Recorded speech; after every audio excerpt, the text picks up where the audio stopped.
মানে গোটা সমাজের মধ্যে দেশের মধ্যে এটা হয়, কিন্তু সেটা হয়নি। আজকে বিল আনতে সরকার বাধ্য হয়েছে এবং এটা করতে হবে।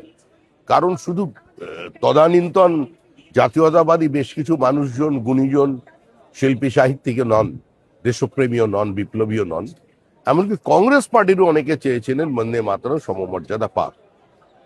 কিন্তু নেহেরুভিয়ান পলিটিক্স সেটা ছিল চিরকালই বন্দে মাতরমের বিপক্ষে।